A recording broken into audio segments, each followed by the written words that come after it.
Hello everyone, ये मेरी second video है पार्ट 2 ऑफ नंबर थ्योरी। मैंने आपको ये 4 क्वेश्चंस तक करवा दिया था। 5th क्वेश्चन आपको करने के लिए कहा था। इसका सोल्यूशन मैं अब बता रही हूँ और कुछ और क्वेश्चंस करवाने वाली हूँ नंबर थ्योरी पे, जो मैंने आपको कुछ पॉइंट्स लिखवाए थे। ठीक है, तो ये है n की power 5 minus n is divisible by which number. तो सेम जैसे पहले वाले क्वेश्चंस करें वैसे ही करेंगे। इसको हमने लिख दिया, n कॉमन निकाल दिया यहाँ से, तो ये हो गया n की पावर 4 माइनस 1। एन की पावर 4 माइनस 1 को हम आप ये लिख सकते हैं n square minus 1 and n square plus 1। अब आपको पता है इसकी तो आइडेंटिटी होती है आपके पास n minus 1 into n plus 1, but इसकी नहीं होती है। ठीक है, तो जितना पता है अभी उतना ही कर लेते हैं। N minus 1 n plus 1। अब ये तो 3 कॉन्जिक्यूटिव इंटीजर्स आ गए जिनका प्रोडक्ट है, तो ये 3 फैक्टोरियल से डिवाइड है, बट 3 फैक्टोरियल 6 होता है, 6 यहाँ पे कहीं भी नहीं है। तो हमें दैट मीन्स इसको और एक्सपेंड करना पड़ेगा कुछ ना कुछ करके, ऐड सब्ट्रैक्ट करके। तो हम यहाँ पे सोचेंगे, अब मेरा n square plus y, plus में तो कोई आइडेंटिटी नहीं होती, लेकिन माइनस में होता तो आइडेंटिटी बन जाती। ठीक है, और कॉन्जिक्यूटिव बनाने के लिए +1 -1 तो ऑलरेडी है, तो या फिर +2 -2 हो तो ही काम चलेगा हमारा। तो मैंने क्या किया यहाँ पे मैं -4 और +5 कर देती हूँ। इसको 1 को मैंने लिख दिया -4 + 5, तो इसको इस तरह से लिखा जा सकता है।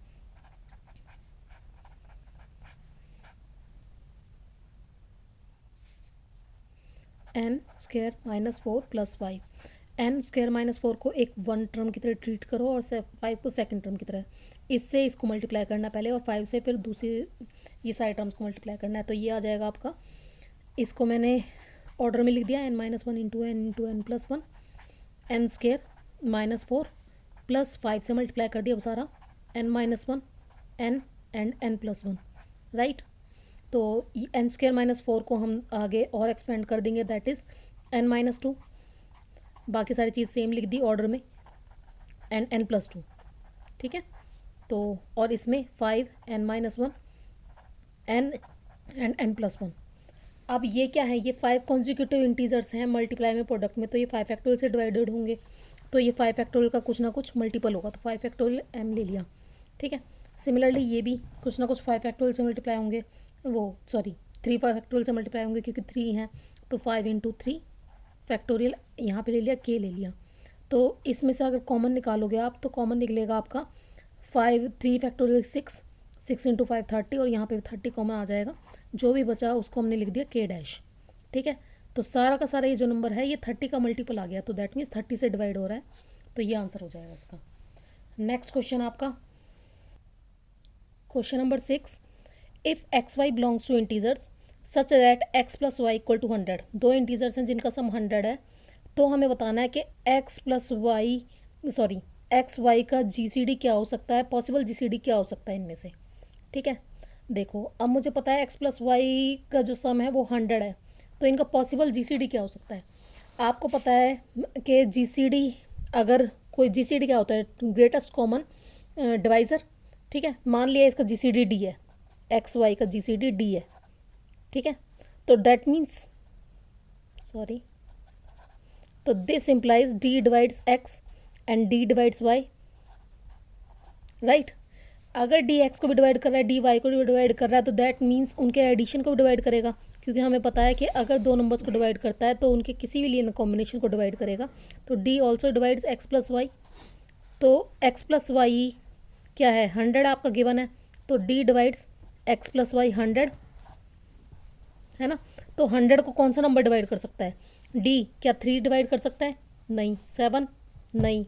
5 कर सकता है, 11 नहीं कर सकता, तो इसका आंसर हो जाएगा 5। ठीक है, question number 7। Evaluate n plus 1 का GCD where n is any positive integer. कोई भी पॉजिटिव इंटीजर है n और n + 1, उसका GCD निकालना है। ठीक है, वैसे हालांकि एक स्टेटमेंट, एक थ्योरम होती है कि कोई भी दो कॉन्जिक्यूटिव इंटीजर्स हैं उनका GCD हमेशा 1 होता है, बट हमें नहीं पता है, अभी हमने किया नहीं है, तो इसका प्रूफ कैसे करेंगे। मान लिया GCD D है, n और n + 1 का GCD हमने मान लिया D है, तो दैट मीन्स D डिवाइड कर रहा है n को और D डिवाइड कर रहा है n + 1 को भी। अगर इन दोनों को डिवाइड कर रहा है तो इन दोनों को सब्ट्रैक्शन को भी करेगा, है ना। तो D also divides n + 1 - n, this implies D divides 1। अब 1 को कौन सा पॉजिटिव नंबर डिवाइड करता है, 1 ही डिवाइड करता है, this implies d equals to 1। तो इनका जो GCD होगा n+1 का वो हमेशा 1 होगा।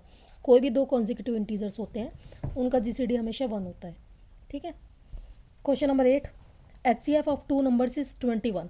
HCF दैट मीन्स दोनों के अंदर ये कॉमन होगा, common greatest common divisor that means दोनों के अंदर ये होगा 21। The other two factors of the LCM are 11 and 12। Other two मतलब ये तो है ही, 21 तो है ही, लेकिन इसके अलावा 11 और 12 भी हैं LCM के अंदर। Then find the larger of two numbers, दो नंबर्स में से जो लार्जर वाला नंबर होगा वो निकालो। सो इस क्वेश्चन में हम 21 HCF है तो 21 दोनों में होगा, दो नंबर्स ले ली मैंने A एंड B। तो A में 21 है, B में भी 21 है, ठीक है। मल्टीप्लाई, अब जो 11 और 12 है, ऐसा हो सकता है 11 और 12 दोनों ही एक साथ आ जाएं, या फिर ऐसा हो सकता है यहाँ पे कुछ भी ना आए, 1 और 1, या फिर ऐसा भी हो सकता है कि एक में 11 आ जाए एक में 12 आ जाए, 21 11 और 21 12, ठीक है। अब इस केस में ये वाला नंबर लार्जर होगा, ये वाला ऑप्शन में नहीं है क्योंकि इसका मल्टीप्लाई होता है 2772, ठीक है, जो कि ऑप्शन में है ही नहीं, तो ये पॉसिबिलिटी तो हो नहीं सकती। दूसरी पॉसिबिलिटी है आपकी ये वाली, इसमें क्या होगा, इसमें से कौन सा बड़ा है, ये वाला बड़ा है, जब इसको मल्टीप्लाई करोगे आएगा 252, तो ये ऑप्शन करेक्ट है। और ये आपका DSSB का TGT का है 2021 में जो पेपर अभी हुआ है उसमें से लिया गया है क्वेश्चन, उसमें आपका ये पेपर है, देख लेना आप किस शिफ्ट में ये मुझे याद नहीं है, बट उसमें ये क्वेश्चन आया हुआ है तो इस टाइप से होगा, ठीक है। अब जैसे ये भी क्वेश्चन है, ये दोनों ही DSSB में ही आए हैं TGT में, तो ये कैसे होंगे ये बता रही हूँ मैं। GCD ऑफ 18 एंड 30, आपको पता है GCD कैसे निकालते हैं, प्राइम फैक्टराइजेशन कर देते हैं हम, 18 का प्राइम फैक्टराइजेशन कर देते हैं, तो 18 क्या होता है 9 इंटू 2, तो 2 इंटू में 3 का स्क्वायर, ठीक है। 30 का कर लेते हैं, 30 क्या हो जाएगा 3 इंटू में 10, 10 को क्या लिख सकते हैं 2 इंटू 5, ठीक है। तो अब इसमें GCD निकालना है, तो GCD क्या होता है प्राइम्स की मिनिमम पावर्स, तो प्राइम क्या है 2, 2 की पावर मिनिमम 1, 3 की पावर मिनिमम 1 एंड 5 की पावर मिनिमम 0, क्योंकि ऊपर नहीं है तो 5 की पावर 0 1 होता है, तो ये हो जाएगा 3 2 6, ये इसका GCD हो जाएगा। ये भी आपका DSSB में आया है, कितना ईजी क्वेश्चन है। नेक्स्ट क्वेश्चन आपका द इनवर्स ऑफ 3 मॉडलो 7। अब देखो ये मॉडलो 7 बता रहा है, ये मुझे नहीं पता एडिशन मॉडलो है या फिर मल्टीप्लिकेशन मॉडलो है, लेकिन यहाँ पे ऑप्शन से पता चल रहा है नेगेटिव में, अगर ये एडिशन मॉडलो होता तो इसका इन्वर्स होता 4, जो कि ऑप्शंस में है ही नहीं, पॉजिटिव में नहीं है, नेगेटिव में है, तो दैट मीन्स ये मल्टीप्लिकेटिव मॉडलो है। ये DSS में पेपर आया तो आप किसका मल्टीप्लिकेटिव देखोगे, 7 के आप देख लोगे मल्टीप्लिकेटिव, यहाँ पे 3 का आ जाएगा आपका 3 5 ज़ा 15, 15 को जब 7 से डिवाइड करोगे रिमाइंडर आ गया 1, तो 3 का जो इन्वर्स है वो 5 आया। ये मैंने आपको ग्रुप थ्योरी के वाले जो वीडियोस बनाई थी उसमें करवाया है, अगर किसी को नहीं पता है तो उन वीडियोस को देख लेना, तब आपको पता चल जाएगा। अब 3 का इन्वर्स 5 है, 5 तो ऑप्शंस में नहीं है, लेकिन मैंने आपको बताया था अगर किसी का इन्वर्स A है तो A को इस तरह से भी लिखा जा सकता है n-a, ठीक है, -a को n-a के फॉर्म में भी लिखा जा सकता है। अगर मेरे को ये चीज़ कई बार ऑप्शंस में डायरेक्ट नहीं होता तो हम उसको इस टाइप से भी लिख देते हैं, ठीक है। तो 5 क्या है, 5 को हम क्या लिख सकते हैं, 5 को हम लिख सकते हैं 7 - 2, ठीक है। तो 7 - 2 को क्या लिख सकते हैं n-a, दैट इज़ -2, तो यहाँ पे इन्वर्स क्या हो गया -2। ये मैंने आपको बताया था, तो आप ये देख लेना। अगर आपको मेरी वीडियोस अच्छी लग रही हैं तो प्लीज़ लाइक एंड सब्सक्राइब, ताकि मैं आगे भी ऐसी वीडियोस बनाती रहूं जो आपके लिए हेल्पफुल हो टीचिंग एग्ज़ाम्स में।